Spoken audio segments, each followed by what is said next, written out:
স্পষ্টত আমি জামায়াতের আমিরকে বলতে শুনলাম যে তাদের সঙ্গে কোনো কথা হয় নাই। এইদার খলিলুর রহমান ওর শফিকুর রহমান দুইজনের একজন মিথ্যা বলছেন, এটা কে হতে পারে বলে আপনার ধারণা? এ বিষয়ে আমার কমেন্ট করার কিছু নাই, কেননা এটা আপনার পুরো, যদি আপনি যে বক্তব্যগুলো আনছেন সেটার জন্য আপনি যদি ভেরিফাই করতে হয়, তাহলে আপনার খলিল সাহেবের সাথে আপনার কথা বলতে হবে, ডক্টর খলিলের সাথে। যুক্তরাষ্ট্রের সঙ্গে যে agreement on reciprocal trade, ART চুক্তিটা হয়েছিল, যেটা স্বাক্ষর করা হয়েছিল 9 ফেব্রুয়ারি, সেই চুক্তি স্বাক্ষরের বিষয়টা কি ডক্টর মোহাম্মদ ইউনূস জানতেন? এটা তো ইয়েতে অ্যাপ্রুভ হয়েছে না, ক্যাবিনেটে তো এটা ডিসকাশন হয়েছে, তো তো অবশ্যই জানার তো কথা। ডক্টর মোহাম্মদ ইউনূস কি এটা মানে ক্যাবিনেটে অ্যাপ্রুভ হলে তো নিশ্চয়ই, আপনার লেখায় আমরা পড়েছি যে আপনি ক্যাবিনেটেও ডক্টর মোহাম্মদ ইউনূস চাইতেন যাতে আপনি থাকেন, কারণ আপনি প্রেস সচিব হলেও আসলে প্রতিটি ক্যাবিনেট মিটিংয়ে, তো ক্যাবিনেটে এটা অ্যাপ্রুভ হয়েছে এই চুক্তিটা। ক্যাবিনেটে এটা তো লাগবে না, আপনি যদি কোনো সিগনেচার করেন ওটা তো এখানে অ্যাপ্রুভালটা করে নিতে হবে। এটাই তো ইন্টারন্যাশনাল এগ্রিমেন্ট, যে কোনো এগ্রিমেন্টই আপনি করেন না কেন, ইভেন যদি কোন দেশের সাথে খুব নর্মাল চুক্তি, যেমন ডাবল ট্যাক্সেশন চুক্তি হয়, হ্যাঁ, ওগুলো ছোটখাটো চুক্তি হলে ওইটা তো ক্যাবিনেটের অ্যাপ্রুভাল লাগে, আমি যেটুকু জানি। আর এই চুক্তিটা তো যেহেতু খুবই গুরুত্বপূর্ণ আন্তর্জাতিক চুক্তি, সেটা ক্যাবিনেটে অ্যাপ্রুভ হয়েই সেখানে গেছে। জি অবশ্যই, এটা তো লাগবেই, এটাই আমার জানা। জনাব খলিলুর রহমান বলেছেন যে এইটা যেহেতু ইলেকশনের খুব কাছাকাছি সময় হয়েছে, সেহেতু বড় দুইটি পার্টির সাথে আলোচনা করা, অর্থাৎ বিএনপি এবং জামাত ইসলামের সাথে আলোচনা করা হয়েছে চুক্তিটির বিষয়বস্তু সাইন করা এবং না করা নিয়ে। এই ব্যাপারটা কি সত্য? বড় দুই পার্টির সাথে আলোচনা করা হয়েছে? এটা উনি যেহেতু ওনার মিনিস্ট্রির, আর উনি ওনার ন্যাশনাল সিকিউরিটি অ্যাডভাইজার, এবং উনি এই ইয়েতে উনি one of the lead negotiator ছিলেন, উনি যেহেতু বলছেন অবশ্যই তাহলে সত্য। মানে ক্যাবিনেটে আলোচনা হয়েছে কিনা যে আমরা বড় দুই পার্টিকে এটার সাথে যুক্ত করব, বা এইটা আমি জানি না, বাট উনি মানে এটা হয় যে আমরা যেহেতু একটা ট্রানজিশনে ছিলাম, তো আমরা ডেমোক্রেটিক, আপনি দেখেছেন যে প্রফেসর ইউনূস ইউএন সফরে গিয়েছেন, তো ওইখানে উনি ওনার যেটা সেকেন্ড ইউএন সফরে, তখন কিন্তু লিডিং তিনটা পার্টির নেতৃত্ববৃন্দকে নিয়ে গেছেন, দুইজন 6জনকে নিয়ে গেছেন। তো সেই আলোকে যদি যারা নেগোশিয়েট করেছেন, যেহেতু আমরা we are handing over power to a democratic party, মানে এবং দেখছি যে কারা এখানে মেইন কন্টেন্ডার ফর পাওয়ার, তো সেখানে উনি বলতেই পারেন তাদের সাথে কথা বলা, বিকজ ইভেনচুয়ালি এটাকে র্যাটিফাই তো করবে তারা, মানে যারা ক্ষমতায় আসছে। এটা আপনি এখানে ক্যাবিনেটে এটা অ্যাপ্রুভ হোক আর না হোক, এটা তো র্যাটিফাই করতে হবে। এই র্যাটিফাইটা তোর জন্য তো 2 মাসের একটা বোধহয় আমার মনে হয় একটা উইন্ডো ছিল, সেটা এক্সপায়ার করেছে কিনা আই ডোন্ট নো। সেই ক্ষেত্রে বড় পার্টিগুলির সাথে, মানে এনসিপি, বিএনপি, জামায়াতে ইসলামের সঙ্গে আলোচনা হয়েছে চুক্তিটার বিষয়বস্তু নিয়ে, এবং চুক্তিটা এনসিপি আমি জানি না, এটা এটা এটা আমার বিষয় না, যেহেতু এটা খলিল ভাই ক্যাবিনেটে আলোচনা হয়েছে কিনা। ক্যাবিনেটে ওই এই পার্টিগুলোর সাথে এই বিষয়ে আলোচনা হচ্ছিল, এটা আমি জানি না, আই ক্যান সে। যদি ক্যাবিনেটে আলোচনা, আপনি যেহেতু ক্যাবিনেটে ছিলেন, ক্যাবিনেটে যদি আলোচনা না হয়, তাহলে খলিলুর রহমান সাহেব নিশ্চয়ই এটা ডক্টর মোহাম্মদ ইউনূসের সঙ্গে আলোচনা করেছেন। যাই হোক, এটা তো ক্যাবিনেটে, এটা তো একটা ক্যাবিনেটে কোন জিনিসগুলো আলোচনা হয় যেটার জন্য আপনার অ্যাপ্রুভালটা লাগে, যে না গভর্নমেন্টের অ্যাপ্রুভাল। একটা আপনি নতুন ল করতে যাবেন, নতুন একটা গাইডলাইন করতে যাবেন, নতুন কোন চুক্তি করতে যাবেন, তখন ওইটা ক্যাবিনেটে আলাপ হয়। কিন্তু উনি যদি মনে করেন যে আমি এনাদের সাথে কথা বলবো, সেক্ষেত্রে উনি হয়তোবা উনি নিজের মতো ইয়েতে, বা কমার্স অ্যাডভাইজার নিজেও এই কথাটা বলতে পারেন, এটা এমন কিছু না। যেহেতু আমরা একটা ট্রানজিশনে ছিলাম, এবং অন্য দুই দলের সঙ্গে কথা বলে, মানে বিএনপি এবং জামাত ইসলামের সাথে কথা বলে, তো নিশ্চয়ই এটা হয় তিনি ডক্টর মোহাম্মদ ইউনূসকে অবগত করেছেন, অথবা ডক্টর মোহাম্মদ ইউনূসের অনুমতি নিয়েছেন, অথবা ডক্টর মোহাম্মদ ইউনূস নিজেই তাকে বলেছেন, তাই হওয়া উচিত না? এটা আপনি ওনাকে, এটা ওনার সাথে আপনার না, এমনিতে স্ট্রাকচারটা কি, মানে উনাকে তো আমি পাইলে অবশ্যই জিজ্ঞেস করবো। না, এটা আপনি যে কোনো মিনিস্ট্রির যদি ধরেন খুবই ইম্পর্টেন্ট একটা বিষয় হয়, যেটা ক্যাবিনেটে হয়তো আলোচনার দরকার নাই, বা ক্যাবিনেটে ওইটা অ্যাপ্রুভালের দরকার নাই, তারপরেও ওই মিনিস্টার তো ইচ্ছা করলেই প্রাইম মিনিস্টার কাছে যে বলতে পারেন যে আমি এই বিষয় নিয়ে ডিল করছি, বা এই বিষয়টা নিয়ে ইয়ে হচ্ছে, তো উনাকে একটা ব্রিফ এটা দেয়। এটা একটা ইস্টাবলিশড নর্ম, যে জানানো হয় যে প্রাইম মিনিস্টার বা হেড অফ দ্য গভর্নমেন্টকে যে এই বিষয়গুলো না শফিক ভাই, জানানো। শফিক ভাই, আপনি দেখেন যে বর্তমান পররাষ্ট্রমন্ত্রী খলিলুর রহমান সাহেব বলেছেন যে 1 বছর ধরে বিষয়টি নিয়ে আলোচনা হচ্ছিল, নির্বাচনের আগেই দেশের প্রধান দুটি দলের প্রধানকে এই বিষয়ে জানানো হয়েছিল। এই জানানোটা কি খলিলুর রহমান সাহেবের তরফে জানানো হয়েছিল, ডক্টর মোহাম্মদ ইউনূসকে না জানিয়ে? আপনার এরকম মনে হয়? এটা তো আমি জানি না, যেহেতু এই বিষয়টা তো ক্যাবিনেটে আলোচনা, আমি বলছি তো এটা আপনি সিঙ্গুলারলি কেউ তো, যে ওনারা যেহেতু নেগোসিয়েশনে ছিলেন, ওনারা এটা বলতেই পারেন যে না আমরা এটা, যেহেতু আমরা eventually will pass the baton to a new government, তো ওই নিউ গভর্নমেন্টে যারা আসতেছে লাইকলি যারা কন্টেন্ডার, তাদেরকে তো ওনারা বলতেই পারেন যে এই বিষয়গুলো আমরা আলাপ আলোচনা করছি এই বিষয়। ওকে, তাহলে আমি প্রশ্নটা একটু অন্যভাবে করি। ক্যাবিনেটে যখন বিষয়টা নিয়ে আলোচনা হচ্ছে তখন ডক্টর মোহাম্মদ ইউনূস কি বলেছিলেন যে আমরা তো ক্ষমতায় আছি আর 3 দিন, এই বিষয়টা নিয়ে তো এরপরে যারা আসবে তাদের সাথে তোমাদের আলোচনা করা উচিত? আমার মনে পড়ে না এই বিষয়ে কোনো। তো ডক্টর মোহাম্মদ ইউনূস বলেছিলেন যে না, এটা কারোর সাথে আলোচনা করার দরকার নাই? আমার এটা মনে পড়ছে না, আই ডোন্ট নো অনেস্টলি। ওকে, আপনার কাছে কি মনে হয়? জনাব খলিলুর রহমান বলছেন যে দুই দলের প্রধানের সঙ্গে আলোচনা করা হয়েছিল। স্পষ্টতই আমি শুনলাম জামায়াতের যিনি আপনি যদি একটা জি আপনি যদি একটা প্রেস রিলিজ দেখেন, আমি আবার যদি আমি যদি রিকল যেটা আমি মেমোরি থেকে, সেটা হচ্ছে যে ইউএসটিআর এর প্রধানত 2জন নেতাকে সম্ভবত ফোন করেছিলেন এই বিষয়ে। ইউএস ট্রেড রিপ্রেজেন্টেটিভ, উনি বোধহয় 2জনকে ফোন করে এটা করেছিলেন, এটা ডিসকাশন হয়েছে। আমি ইউএসটিআর এর প্রেস রিলিজটা দেখেছি, কিন্তু আমি আমাদের সরকারের পক্ষ থেকে ব্যাপারটা একটু জানতে চেয়েছিলাম, কারণ এখানের মধ্যে থেকে ইতিহাসের খাতিরে শফিক ভাই আমাদের আসলে এই ব্যাপারগুলি হয়তো জেনে রাখা ভালো। যাই হোক, আমি আমাদের পক্ষ থেকে আপনাকে পেলাম, সেজন্য আমাদের পক্ষ থেকে ব্যাপারগুলি একটু জানতে চেষ্টা করেছিলাম। ঘটনা হচ্ছে যে খলিলুর রহমান বলছেন এটি 3 দিন আগে তাড়াহুড়া করে করা হয়েছে, এরকম কোনো বিষয় নয়। 1 বছর ধরে আলোচনা চলছিল, প্রধান 2 দলের রাজনৈতিক প্রধানকে জানানো হয়েছিল। এই পর্যন্ত তথ্যটা ক্যাবিনেটে আলোচনা না করেই উনি জানিয়েছিলেন, ডক্টর মোহাম্মদ ইউনূসের সাথে কথা না বলেই উনি বলেছিলেন। এটা হচ্ছে আমার, দেখেন আমি আমার অবস্থান তো আপনার বললাম, জি এই বিষয়ে আপনার মনে নাই, নাথিং টু অ্যাড, আপনার মনে নাই। এখন আপনার কাছ থেকে আমি একটু এইটা জানতে চাইবো যে ধরেন খলিলুর রহমান সাহেব এটা বললেন যে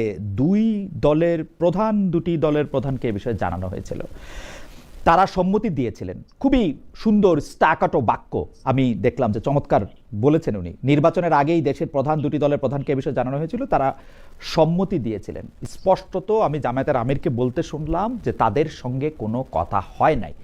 এইদার খলিলুর রহমান ওর শফিকুর রহমান 2জনের একজন মিথ্যা বলছেন। এইটা কে হতে পারে বলে আপনার ধারণা? এ বিষয়ে আমার কমেন্ট করার কিছু নাই, কেননা এটা আপনার পুরো, যদি আপনি যে বক্তব্যগুলো আনছেন সেটার জন্য আপনি যদি ভেরিফাই করতে হয়, তাহলে আপনার খলিল সাহেবের সাথে আপনার কথা বলতে হবে, ডক্টর খলিলের সাথে, বা ওনার সাথে যারা এই নেগোসিয়েশনে ছিলেন, যারা এই ট্রেড ডিলটা, ইউএস রেসিপ্রোকাল ট্যারিফ ট্রেড ডিলের যারা নেগোসিয়েশনে ছিলেন, আপনারা তাকেও জিজ্ঞেস করতে পারেন আপনার প্ল্যাটফর্মে এনে। তাকে জিজ্ঞেস করতে পারে, আমি আসলে ট্রাই করতেছি তাকে জিজ্ঞেস করার। কিন্তু আমি আপনার কাছে একটু জানতে চাইবো যে যেহেতু 1 বছর ধরে বিষয়টা আলোচনা হইতেছে, সেই 1 বছরের মধ্যে আপনার সঙ্গে আমার একটু কথা হয়েছে। তা আপনি বলেছেন যে পৃথিবীতে কোথাও, আপনার সঙ্গে আমার কথা হয়েছে, অন্য অনেক সাংবাদিকের সাথে কথা হয়েছে, যে পৃথিবীর কোথায় চুক্তি হওয়ার আগে এটা প্রকাশিত হয়। মেক সেন্স, চুক্তি হওয়ার আগে এমন অনেক বিষয় থাকতে পারে যেটা গোপন। তো আপনারা তো জিনিসটা জানতেন যেহেতু সরকারে ছিলেন, তো চুক্তির সেই গোপনীয় বিষয়গুলি নিয়েও কি দলগুলির সাথে কথা হয়ে থাকতে পারে কিনা, বা আপনারা নিজেরা আলোচনা করেছিলেন কিনা, এখন কি এটা বলা যাবে কিনা যেহেতু চুক্তিটা এখন প্রকাশিত? আমরা যেটা হয় যে ক্যাবিনেটের মিটিং গুলো আমি থাকার হচ্ছে, যেগুলো এজেন্ডা থাকে, এজেন্ডা ভিত্তিক যে ডিসকাশনটা হয় সেটার আমি নোট নেই। নোট নেওয়ার পরে আমার যেটা দায়িত্ব ছিল সেটা হচ্ছে যে দিনের শেষে যে যখন প্রেস কনফারেন্স হয়, ওই প্রেস কনফারেন্সে জানানো যে এই আজকে ধরেন 13টা বিষয় এজেন্ডাতে ছিল, 13টার মধ্যে কয়টা অ্যাপ্রুভাল পেলো, কয়টা পেলো না, কয়টাকে ফিরিয়ে দেওয়া হলো, সেই বিষয়ে করা।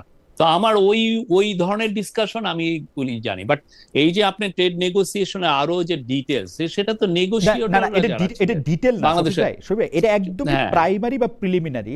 জিনিসটা হচ্ছে যে এই ধরনের চুক্তি করতে হলে কোনো সরকারের একদম সর্বোচ্চ পর্যায় থেকে, মানে এটা সরকারের একটা নোশন যে আমি এটা করব, আমার এটা করা দরকার, তোমরা এটা করতে পারো কিনা এটা দেখো, এইটা হওয়ার কথা মানে আমার বিবেচনায়। সেই ক্ষেত্রে কি ডক্টর মোহাম্মদ ইউনূস ড্রাইভিং সিটে ছিলেন এই চুক্তিটা করার ব্যাপারে, যে আমি যে করে হোক আমি আমেরিকার সাথে এই চুক্তিটা করতে চাই? আপনার বুঝতে হবে, প্রথম কথা হচ্ছে যে ইউএস আমাদেরকে 37% ট্যারিফ ইম্পোজ করেছে, রেসিপ্রোকাল ট্যারিফ। তো আমাদেরকে এটা যে করে এটা কমাতে হবে, কার সমপর্যায়ে আনতে হবে, যারা আমার রাইভাল ইউএস এর মার্কেটে। আমিও প্রোডাক্ট এক্সপোর্ট করি, আমার যারা রাইভাল ইন্দোনেশিয়া বলেন, ক্যাম্বোডিয়া বলেন, ভিয়েতনাম বলেন, তারাও এক্সপোর্ট করে। তো অবশ্যই তাহলে সেক্ষেত্রে we are in a crisis, বড় রকমের একটা ক্রাইসিস। আমাদের গার্মেন্টস এর সবচেয়ে বিগেস্ট ডেস্টিনেশন হচ্ছে ইউএসএ। তো ওই যে 37% থেকে যে আমরা যে নিচে নামিয়ে আনবো, সেই বিষয়ে তো অবশ্যই এটা নিয়ে হওয়ার সময় তো এটা নিয়ে তো অনেক মিটিং হয়েছে, এবং এই মিটিংটা যারা ট্রেড নেগোসিয়েশন তারা তো করেছেনই, বাট তারা এসে প্রফেসর ইউনূস বা ট্রেডের এই বিষয়ে তো ওনাকে আপডেট করেছেন অবশ্যই। এবং প্রফেসর ইউনূসই এটা ড্রাইভিং সিটে ছিলেন যে করে হোক, যেটা আমাদের জন্য এতগুলি টেরিফ একটা ক্ষতির বিষয় হচ্ছে, সুতরাং এই টেরিফের মাত্রা কমায় নিয়ে আসার জন্য যে কোনো রকম চুক্তি এখন শুনেন, এটা তো ইন্টারিম গভর্নমেন্টের সময় হয়েছে, ইন্টারিম গভর্নমেন্ট অবশ্যই এটার ড্রাইভিং সিট ইন্টারিম গভর্নমেন্টের সময় হয়েছে। ওকে, তার মানে হচ্ছে যে ডক্টর মোহাম্মদ ইউনূস পুরো ব্যাপারটা জানতেন, পুরো ব্যাপারটার মধ্যে থেকে তিনি ড্রাইভিং সিটে ছিলেন, এবং তিনি চেয়েছিলেন যেহেতু আমাদের এই ট্রেড ডেফিসিট মানে ট্রেড, দেখেন উনি নেগোসিয়েশন কি হলো সেটা তো আর আপনি যখন আপনার টিমকে পাঠান, আপনার টিম গেল, আপনি তো আর উনি যেটা হয় যে পুরো জিনিসটা যখন হয় কমপ্লিট হয় তখন ওনাকে সে না মনে হয় শফিক ভাই, না মনে হয় শফিক ভাই, আমি যখন আমার টিমকে পাঠাই আমি কিন্তু ওকে লিমিট বা বাউন্ডারি দিয়ে দিই যে আমি একটু পর্যন্ত চাই, একটু বেশি হলে আমি দিতে পারবো না। এটা পৃথিবীর সব দেশেই, মানে যিনি শর্টটা কল করেন তিনি যেরকম চান সেরকমই নেগোসিয়েশন হয়। নেগোসিয়েশন তো এর চেয়ে বাইরে হয় না মনে হয় শফিক ভাই, আপনি কি মনে করেন? ধরেন উনি বলছেন নেগোসিয়েশন করো, সেই নেগোসিয়েশনটা তো উনার ইচ্ছার বাইরে কিছু করতে পারবে না বশির সাহেব বা খলিল সাহেব। না, এই বিষয়ে নিটিগ্রিটি তো অবশ্যই আলাপ আলোচনা তো হওয়ার কথাই।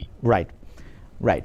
তার মানে হচ্ছে যে এই মার্কিন যুক্তরাষ্ট্রের সাথে যে টেরিফ চুক্তিটা করা হয়েছে, যে চুক্তিটার নাম হচ্ছে এগ্রিমেন্ট অন রেসিপ্রোকাল ট্রেড, এই চুক্তিটা আমাদের জন্য ভালো কি খারাপ, আমাদের জন্য প্রয়োজনীয় ছিল কি খারাপ ছিল, সেইটার দায় তো অবশ্যই এই সরকারেরই, মানে অন্তর্বর্তী সরকারের, ডক্টর ইউনূস সরকারের বা ডক্টর ইউনূসের। আমি হ্যাঁ, এবং এটা অন্তর্বর্তীকালীন সরকার মনে করে যে এটা জাতীয় স্বার্থে এই চুক্তিটা ভালোই হয়েছে। ওকে, ডক্টর ইউনূসের এই চুক্তিটা করার ক্ষেত্রে 9 তারিখে করতেই হবে এমন কোনো বাধ্যবাধকতা ছিল? মানে 12 তারিখে ইলেকশন হলে 9 তারিখে কেউ কোনো চুক্তি করে সরকার, মানে মানে এটা কি কোনো একটা টাইম বাউন্ড কোনো কিছু ছিল যে 9 তারিখ এটা করতে হবে? দেখেন, টাইম বাউন্ডের বিষয় না, বিষয়টা হচ্ছে যে আপনি যদি চুক্তি করেন সেটা আমার সময় হোক আর হোক, এই চুক্তির একটা ইম্পর্টেন্ট ক্লজ হলো যে আপনি এই চুক্তির থেকে যে কোনো সময় আপনি সরে আসতে পারবেন।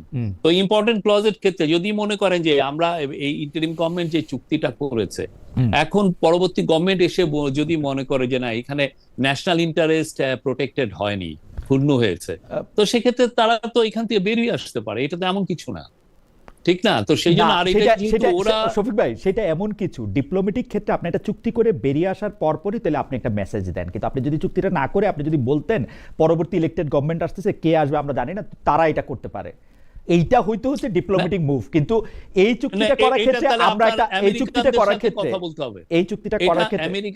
আমেরিকা কি কোনো টাইমলাইন দিয়েছিল কিনা এটা হইতে পারে, এটা আমি জানি না। এটা আপনি ওই যে ওয়াশিংটন, আপনি তো আমেরিকায় থাকেন, আপনি ওয়াশিংটনে আমাদের যে এমবাসি আছে তাদেরকে জিজ্ঞেস করেন। আমি আসলে আপনাকে পাবো বলে একটু গবেষণা করতে চেষ্টা করতেছিলাম, দু একজনকে জিজ্ঞেস করতেছিলাম, তারা আমাকে যেটা জানাইছে যে এইটা এরকম কোনো টাইম বাউন্ড ছিল না, এটা 20 তারিখ 25 তারিখ। হ্যাঁ ঠিক আছে, ওরা একটা চাপ দিতেছিল যে তোমরা এটা করো করো করো, কিন্তু যদি সরকার বলতো আমাদের এখানে একটা ইলেকশন আছে আমরা এটা পরে করবো, এতে কোনো অসুবিধা ছিল না। কেন এত কথা বলতেছি শফিক ভাই, আপনি হয়তো একটু বিরক্তও হচ্ছেন। আমি এই কথাটা বলতেছি এই কারণে যে প্রথমে 12 তারিখ ইলেকশনের ঠিক আগে আগে আরেকটা দেশের সঙ্গে যখন আপনি চুক্তি করেন, আমরা যখন আগে জানতে চাই যে আপনি কেনই চুক্তি করতেছেন, যখন আপনি বলেন এটা গোপনীয়, এটা আমি চুক্তিটা এটা করতে পারবো না, তখন আমার কাছে মনে হয় যে ওই যে আপনার প্রিয় কবি শেক্সপিয়ারের ভাষা আনহোলি হেস্ট। আমরা এই চুক্তিটা যথেষ্ট প্রথম দিকে যখন নেগোসিয়েশন হয়, এটা ওদের তরফ থেকে, আমাদের তরফ থেকে, সবার তরফ থেকে এই বিষয়গুলো গোপনীয়তা রাখা হয়। কেন রাখা হয়? যাতে আমি যে নেগোসিয়েটিং যে পয়েন্ট, সেটা যাতে ইন্দোনেশিয়া না জানে, বা সেইটা যেন ক্যাম্বোডিয়া না জানে, বা ইন্ডিয়া না জানে। ওরা জেনে গেলে তাহলে তো আমার জন্য এটা আমার বিপদের শুনে, তার ইউএস এর জন্য এটা একটা ঝুঁকির তৈরি করে, আমাদের জন্য ঝুঁকির তৈরি করে। তো এই জন্য এই জিনিসগুলো ইন্টারন্যাশনাল একটা নর্মই আছে, এবং অনেক সাংবাদিক এগুলোর আপনার গোপনীয় এটা পেলেও অনেক সময় এরা ছাপান না। এই জন্য ছাপান না, এতে তো আপনার ন্যাশনাল ইন্টারেস্টটা একদম জলাঞ্জলি যায়।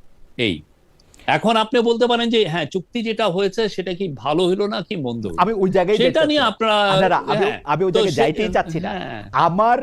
আমার প্রশ্ন একটাই যে ডক্টর মোহাম্মদ ইউনূস জেনে বুঝে 9 তারিখে এই চুক্তিটা করলেন, এটার কি কোনো আলাদা সিগনিফিকেন্স আছে কিনা? এটাকে কিন্তু আপনাকে, শফিক ভাইকে, এইটার কিন্তু আপনাকে এটা নিয়ে পরিষ্কার করতেই হবে, আজকে হোক, 2 বছর 4 বছর পরে হোক। কারণ ইলেকশনের 3 দিন আগে যখন একটা অন্তর্বর্তীকালীন সরকার এরকম চুক্তি করে, এবং এই অন্তর্বর্তীকালীন সরকার, আপনাকে একটু মনে করে দিতে হবে। আমার একটা প্রশ্ন, এই যে চট্টগ্রাম বন্দর বিদেশি একটা কর্তৃপক্ষকে দেওয়া বা মানবিক করিডোরের ব্যবস্থা করা সম্পর্কে, যেটা নিয়ে আপনি অনেক কথা বলেছেন, ডক্টর মোহাম্মদ ইউনূস বলেছেন বটেই, সেগুলি করা থেকে কিন্তু এটা করতে পারতেন কিন্তু ডক্টর মোহাম্মদ ইউনূস সরকার, কিন্তু আসলে করেন নাই। পরে এরকম একটা সিদ্ধান্ত নিয়েছেন, মানে আপনি আমাকে কারেক্ট করেন আমি যদি ভুল হই, যে পরবর্তী সরকার আসুক, তারা যদি ভালো মনে করে আমরা এটা দিয়ে গেলাম, আমরা এটা করলাম, তাই না?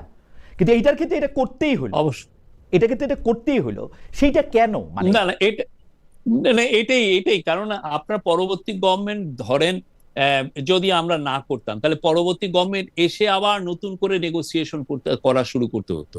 সেক্ষেত্রে যদি আমাদের একটা ভয়, আশঙ্কার তো একটা জায়গা তৈরি হয় যে ইউএস আবার তার রেসিপ্রোকাল ট্যারিফ 37% না নিয়ে যায়।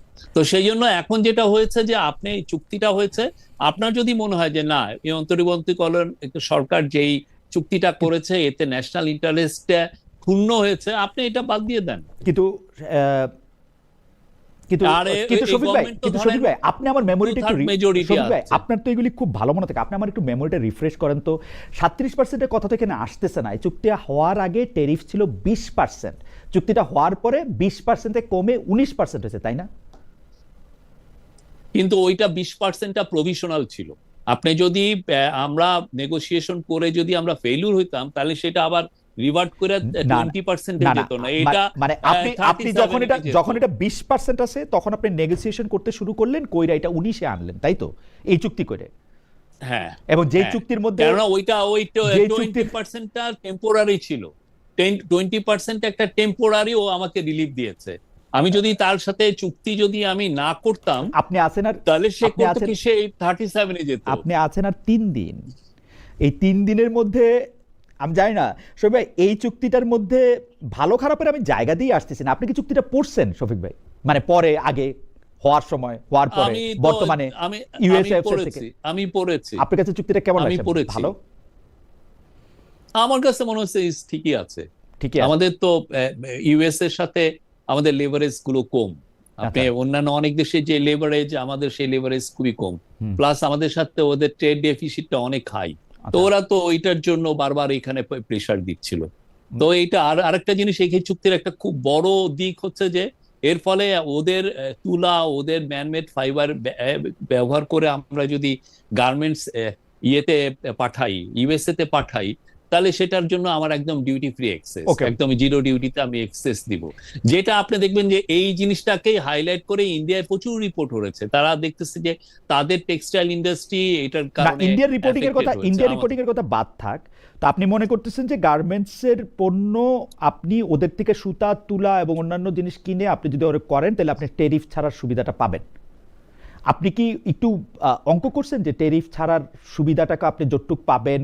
বাংলাদেশ সাধারণত মধ্য এশিয়ার দেশগুলি থেকে বা চীন থেকে বা পাকিস্তান থেকে, মধ্য এশিয়ার দেশগুলি থেকে যখন তুলা কিনে, তখন এই আমদানি ব্যয় এবং আমদানির টাইমটা কতখানি বাড়বে, এবং সেইটার সাথে এই ট্যারিফটা আসলে সামঞ্জস্যপূর্ণ কিনা, যতটুকু ট্যারিফ ছাড় পাবে? আমরা আমি যেটুক বুঝেছি, আমি অঙ্কটা আমার করছেন মনে কিনা হয়েছে এটা যে বোঝান না, এটা মানে প্লেন এন্ড সিম্পল ম্যাথ। এটা ডিউটি ফ্রি এক্সেস এর জন্য ইটস ফাইন। ওরা ফাইন, যদি ঠিক আমার আছে, আপনি প্রোডাক্টে আমার অঙ্কটা করছেন কিনা শফিক ভাই?